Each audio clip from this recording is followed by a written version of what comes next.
Anda kembali di Kompas Bisnis, kali ini bersama saya Melita Effendi. Sudah hadir di redaksi Kompas TV, Direktur Utama PT Patuna Travel, Bapak Syam Resviadi. Assalamualaikum Pak Syam. Waalaikumsalam. Terima kasih sudah hadir di Kompas TV. Sama-sama Mbak Mei. Iya, kali ini kita mau bahas soal perbedaan tentang haji khusus dengan haji furoda. Sebetulnya apa yang menjadi perbedaan mendasar kedua jenis haji ini dan bagaimana meregulasikannya dengan apa yang sudah ada di pemerintah? Ya, yang pasti adalah beda harga, beda cara. Dua hal ini yang membuat furoda dan haji khusus itu sangat signifikan perbedaannya.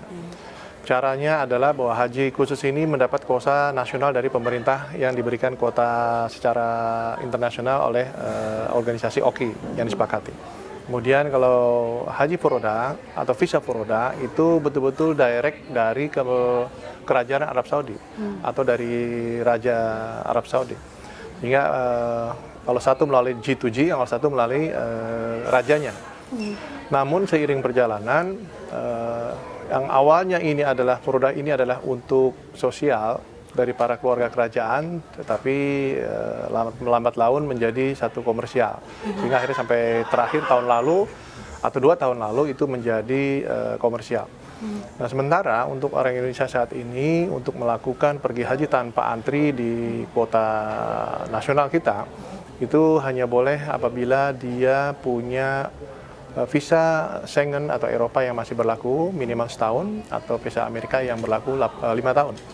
Nah, itu baru terbuka sistem di IHAD Nusuknya untuk bisa mendaftar B2C atau haji furoda tersebut dengan whole paket dari keberangkatan Jakarta, tiketnya semua ada di dalam sistem. Oke. Kalau haji khusus berbeda ya Pak. Ini kan kita bisa lihat nih grafis yang ada di belakang Bapak. Kalau total jemaah Indonesia kurang lebih di 221.000, regulernya sekian dan haji khususnya 17.680. Insya Allah benar. Insya Allah benar. Nah, jumlah ini semua terdata resmi di pemerintah begitu ya? Ada semua dalam sistem Cisco Haji.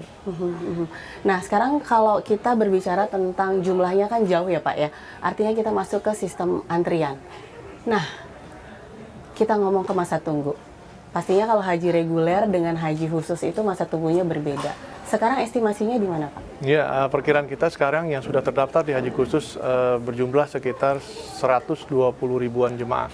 Artinya kalau dibagi per tahunnya sekitar 16.573 jemaah tahun ini untuk jemaah hajinya, dipotong 1.107 untuk petugas, itu akan mencapai sekitar 10 tahun antrian.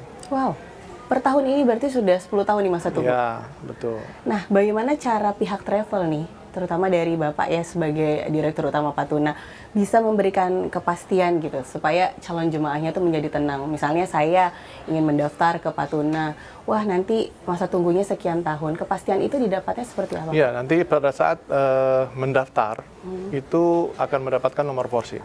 Dan nomor porsi itu bisa dimasukkan ke dalam aplikasi Badan Pengelolaan Haji atau Cisco Haji, di mana nanti akan terdata, dimasukkan nomor porsinya, kemudian akan keluar estimasi tahun keberangkatan. Dan itu adalah kepastian. Ya, artinya bahwa kita lihat juga bisa melihat bahwa sekarang nomor porsi nomor berapa urut 101. Nah, kita coba cek 099 berapa di dalam sistem aplikasi. Oh, ternyata 10 tahun misalnya estimasinya. Ya, itulah kurang lebih kepastian dari calon jemaah yang akan berangkat di haji khusus. Tapi itu kan estimasi ya. Artinya bisa maju, tapi kalau mundur mungkin nggak? Sampai saat ini belum pernah haji mundur akibat dari jumlah kota, tetapi akibat dari jemaahnya memang yang memundurkan diri karena tidak kesiapan masalah keuangan, masalah waktu, dan masalah kesehatan. Ketiga hal itu yang membuat jemaah mundur panjang. Tapi di dalam undang-undang sekarang kita dibatasi, tidak boleh mundur itu selama lebih dari 2 tahun. Apabila lebih dari 2 tahun, di tahun ketiga dia akan dikeluarkan dulu dalam sistem Cisco Haji, namun tetap diberikan kesempatan mau ikut atau tidak di tahun berjalan sampai tahun kelima. Apabila tahun kelima tidak ada kepastian, dia akan dikeluarkan dari sistem Cisco Haji secara total. Dikeluarkan artinya kalau dia mau mendaftar lagi, mengulang lagi dari awal. Betul. Wow, luar biasa. Kalau kita lihat masa tunggu, bahkan kalau untuk haji khusus saja sudah mencapai 10 tahun, tadi Bapak bilang, ada istilah mempercepat waktu nih, janji cepat berangkat. Bagaimana Patuna melihat hal ini? tidak ada kepastian untuk percepatan pemberangkatan, itu tergantung dari kondisi ekonomi dan sistem antrian kuota itu di tahun berjalan. Contohnya di tahun ini, ternyata akibat dari pandemi COVID 2020-2021 itu berdampaknya masih sampai saat ini. Walaupun Menteri Keuangan kita sudah bisa meningkatkan indeks harga saham kita, tapi dari segi mata uang sepertinya belum.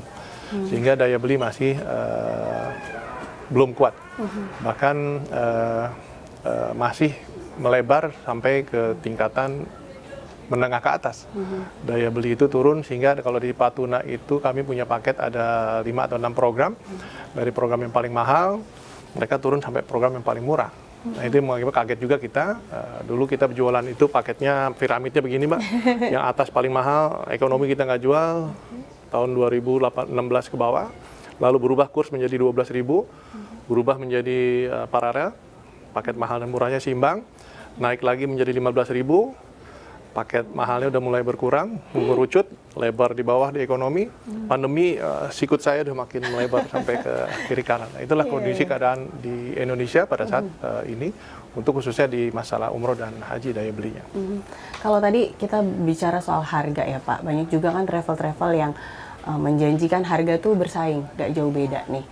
Ada nggak sih Pak untuk jemaah supaya tidak salah gitu ya, salah melangkah, yang harus diperhatikan tuh sebenarnya apa sih Pak, selain memang harga? Karena kadang-kadang tidak menjadi jaminan juga bahwa harganya mahal kemudian dia pasti atau bisa dipercaya, atau harga murah terus tidak bisa dipercaya. Itu apa yang harus diperhatikan Pak? Ya, tentunya para calon jemaah ini harus melihat track record dari travel atau PHK atau PPU yang ingin digunakan. Cek dulu track recordnya atau kapabilitasnya, baik itu secara langsung kepada tetangga, saudara, dan segala macam, kolega, atau langsung ke Kementerian Agama setempat, di mana tanyakan PT ini betul enggak?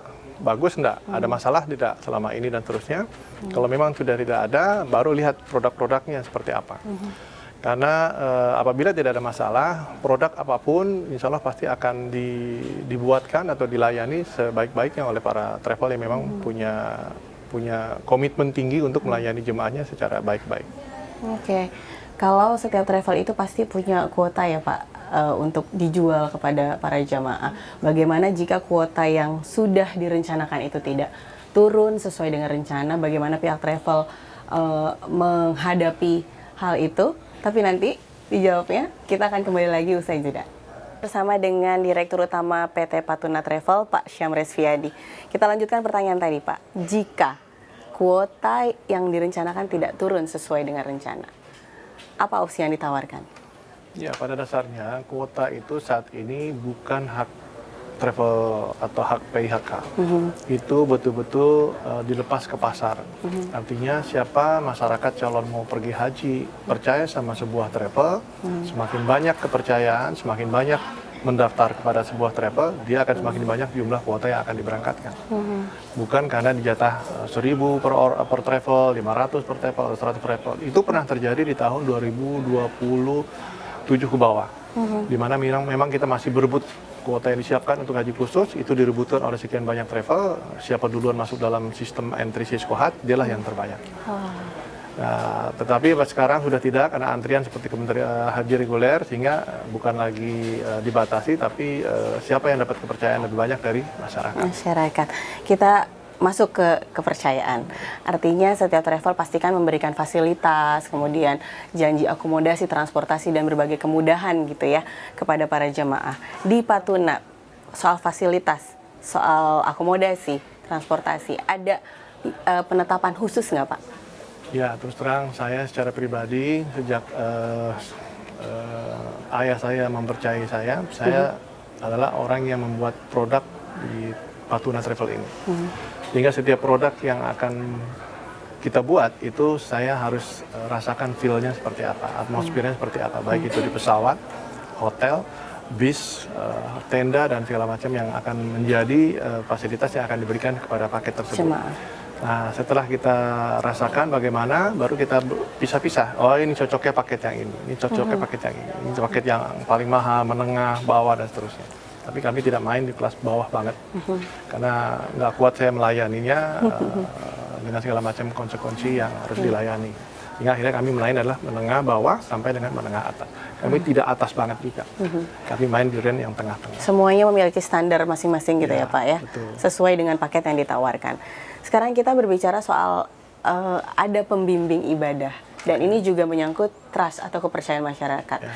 Nah, sejauh mana Pak Tuna itu menyiapkan para pembimbingnya untuk bisa mengakomodir kebutuhan para jemaah selama di Tanah Suci? Terus terang ini jadi satu kesulitan juga saya secara pribadi untuk menjelaskannya, karena pernah saya kita coba menggunakan seorang tokoh pembimbing ibadah untuk dijadikan ikon Patuna, tapi justru gagal karena ternyata di Patuna memang sebelumnya adalah tidak menonjolkan siapa tokohnya, tapi adalah kepercayaan itu sendiri dengan branding nama Patunanya, dengan services Patuna yang berikan.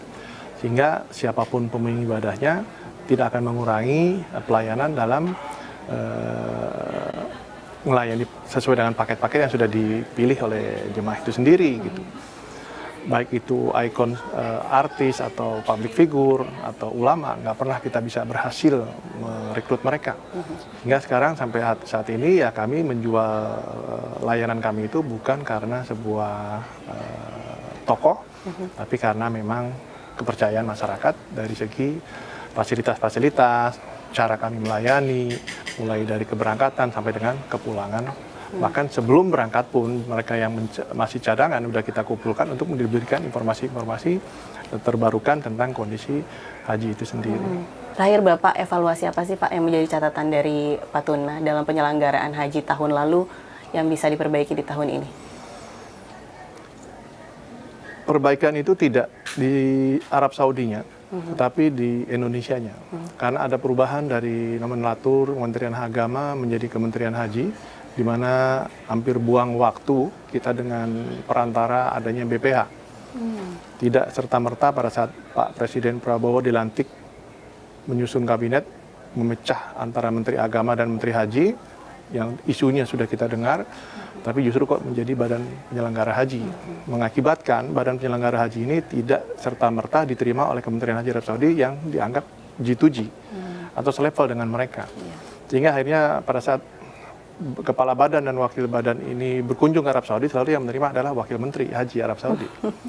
Namun akhirnya baru diketahui setelah kurang lebih sekitar bulan September atau awal Oktober, akhirnya mereka membentuklah nomenklatur untuk menjadi undang-undang haji ini menjadi Kementerian Haji Republik Indonesia.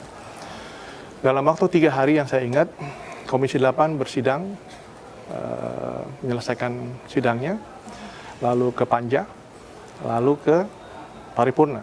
3 hari kerja selesai. Undang-Undang nomor 14 tahun 2025 ini tentang haji. Tapi sayangnya pas masuk ke kabinet di Seknek, birokrasi belum berubah.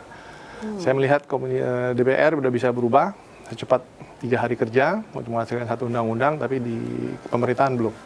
Sehingga menunggu sampai 1,5 bulan sebuah kepres yang akhirnya dilanjutkan dengan keputusan peraturan Menteri Haji, dan lalu kemudian keputusan Menteri Haji di pertengahan November, yang akhirnya bisa melantik pejabat-pejabat di eselon 1 sampai eselon 4 di Kementerian Haji. Yang awalnya belum ada petugasnya, masih merangkap menjadi seorang pegawai Badan Penyelenggara Haji. Nah, dari situlah baru proses pekerjaan baik haji reguler maupun haji khusus berjalan. Sehingga waktunya sudah kita anggap waktu terlalu mepet dengan timeline yang ada di Kementerian Haji Arab Saudi. Bahkan kita sudah melewati satu timeline, yaitu pendaftaran tiket penerbangan tanggal 4 Desember yang lalu. Dan sudah kita kirimkan penerbangan-penerbangan, bahkan airline juga sudah dimintakan, dicocokkan antara permintaan dari travel maupun dari negara ataupun airline dari negara yang bersangkutan. Betul nggak? Seimbang nggak? Mereka ingin tahu, mereka ingin mapping tanggal berapa yang fix, tanggal berapa yang memang terlalu crowded keberangkatan, kedatangan, dan terusnya. Sehingga mereka akan sebar apakah dengan menggunakan airport baru ataukah dipecah landing permit maupun take off permitnya.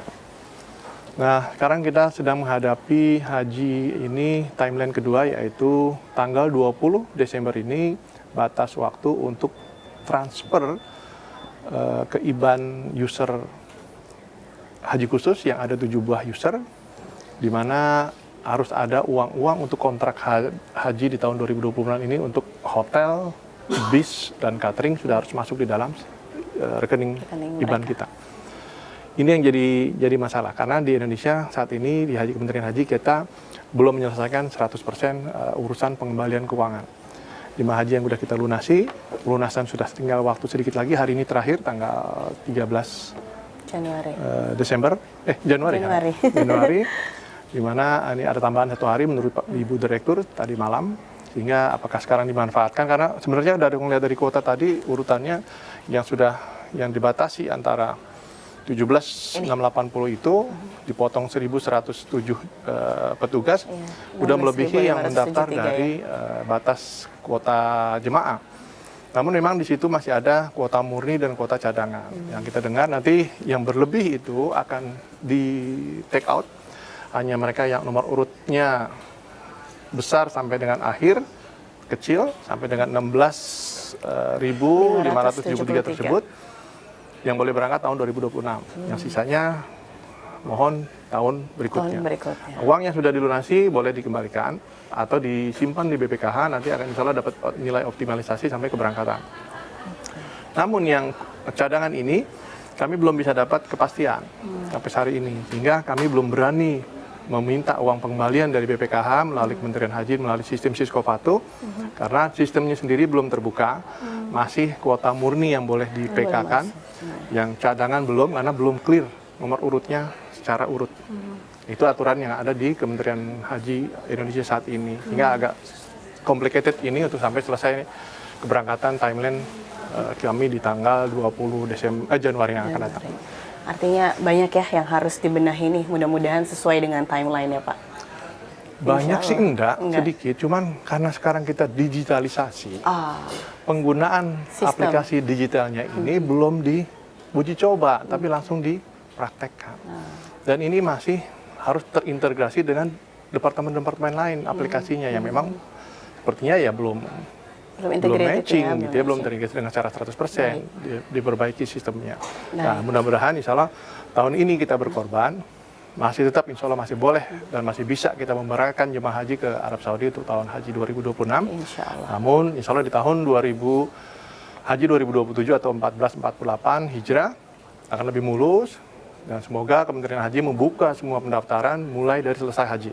Bukan lagi nunggu timelinenya Kementerian Haji Arab Saudi. Tapi kita harus berinisiatif selesai haji, mulai dengan peraturan dan mulai pendaftaran baru atau pelunasan baru. Baik, terima kasih Pak Syamil Resviadi sudah bergabung di Kompas TV. Semoga semua permasalahannya bisa terselesaikan dengan baik. Terima kasih Bapak. Terima kasih.